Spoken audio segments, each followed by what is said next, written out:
Alright, War Machines. Today we're going to talk about thinning paints. I've talked about it a lot. I haven't really described how it's done. So today I'm just going to give an overview on how to thin your paints.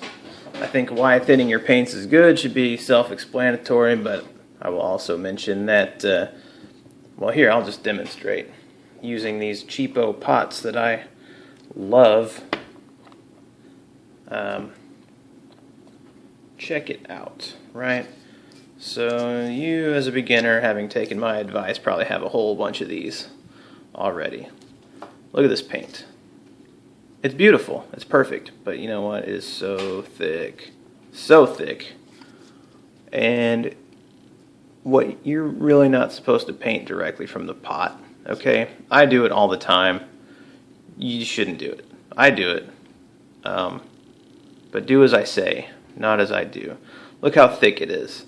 How are you going to do any detail work with that kind of glob of paint on the end of your brush? What is that? So, you thin your paint, and you can get it down to a much finer point. You can get better detail in your work. I'm going to demonstrate on this. It's a card sleeve, just so you can see it better. So when you thin your paint, you get a glob, just a few globs. I use the spoon as kind of a shovel, or the spoon. I use the brush as kind of a spoon shovel. It's like a shovel spoon brush. But I always try to keep from getting the paint all the way into where the bristles meet the handle, the ferrule, I guess, because it will get in there and dry, and it's really hard to get out. And that's when if you can't clean your brush completely when you're done, then you get this sort of thing where the bristles spread out, you know, and just kind of do what they want. And that's not good. That makes it very hard to get good details in a model.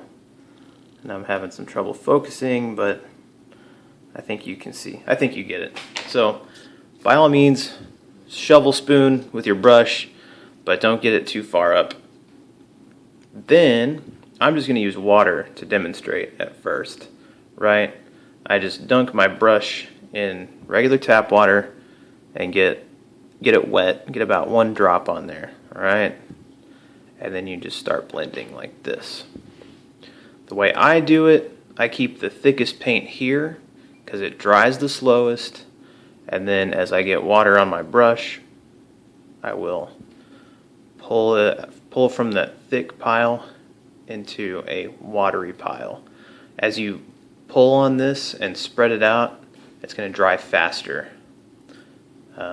Common sense, a thin coat of something is going to dry faster. A thick coat is going to dry slower.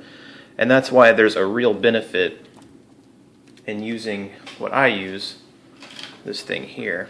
It's like it's a palette, basically. I think, let's see, this came with that big tester set I got with all of the paints. But these are little trays.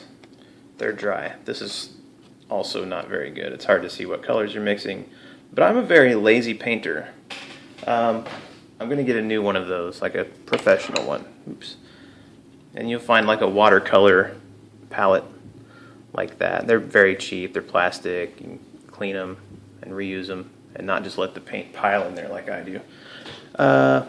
Or just be like me and be lazy and buy a new one when it gets too messy. Anyway, I'm sorry. I digress. The point is, you've got a nice thin layer of paint here using nothing more than a few cents worth of cheap pot paint and free tap water.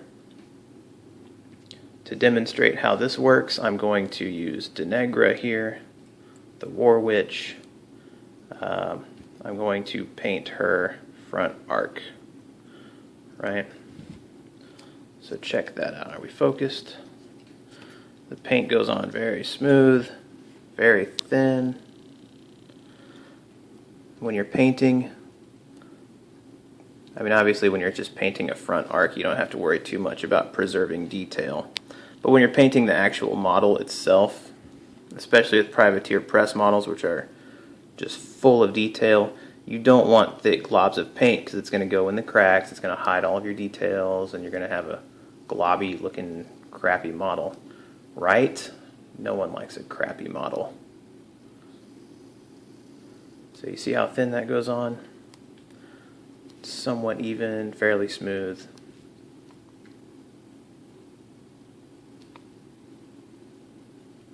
And because it's thin, you can still see the black underneath, because acrylic paints are translucent, which actually is something you can use to your advantage when you're painting something shadowy. I've done it. I've used the same color here. You can see I use the darkness underneath to kind of create an artificial shadow when you're painting a detailed model like this. I think she turned out pretty good. Uh-oh, as I put a big thumbprint in her base. I think she turned out all right. I always have a hard time with small base models. Okay, so anyway, I'm going to try not to run too long on this video. You can use water, you can use pot paint, or you can do what a lot of people do and use expensive paint, medium thinner medium. What this is just paint thinner. It's for acrylic paints, you use it instead of water. I think mostly just because you like spending more money. I don't know, I don't prefer this to water. The times I've tried it, I really don't. But you can see that there's definitely an upside to having paint that's in a squeeze bottle. You have more control over it, like that. You don't have to use your brush as a spoon shovel. This particular color is pretty thin anyway. And you'll find that there's a lot of variation in paint thicknesses just depending on the color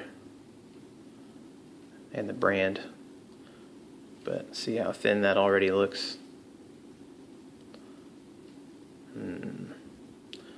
Not sure I want to try to thin it anymore, but just to demonstrate this stuff.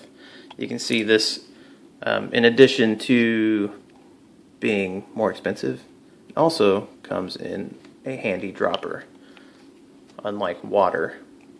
So you can be more exact in your ratios. If you have a certain thickness you like and you want to be consistent throughout your model, then you can do that. I think also this stuff dries more slowly than water. And it's supposed to go on more evenly. You see the difference between the two? Now I have yet to find an instance where I need it to do that exact thing, but you know, a lot of people like it. And I suppose, see how much thinner it is. I don't know, I guess it goes on pretty smooth, especially if you're just doing a base coat or something where you want the primer to show through a little.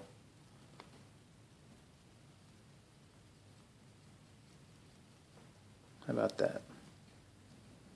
It's a big difference, huh?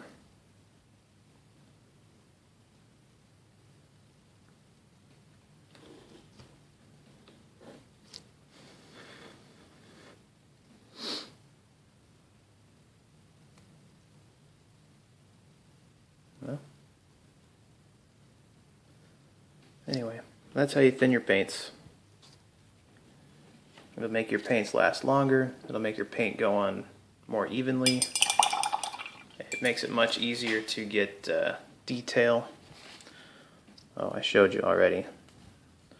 This is what happens when you paint directly from the pot. You get a thick, come on camera, you get a thick, kind of weird shaped mess. Zoop, zoop, zoop. You see how that looks? Not much detail. It's not good. You don't want that to be the brush strokes on your model. It looks like someone took a dump.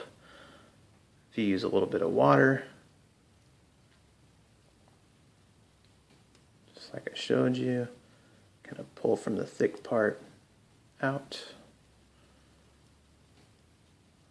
So you have a thin pile.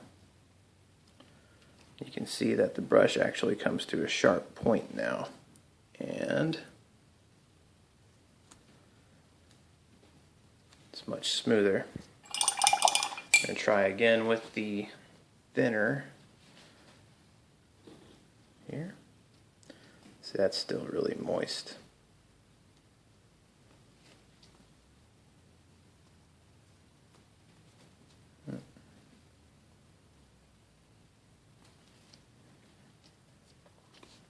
So you can see the difference. I think water is just fine in most instances, but some people really like the thinner. And I'll admit that it does make it a little bit smoother. As you can see, the water tends to get clumpy. And just never paint straight from your pot or you'll end up like that. Alright, thanks for watching. I'll be back with more videos soon. I'm going to paint this guy next. See you later.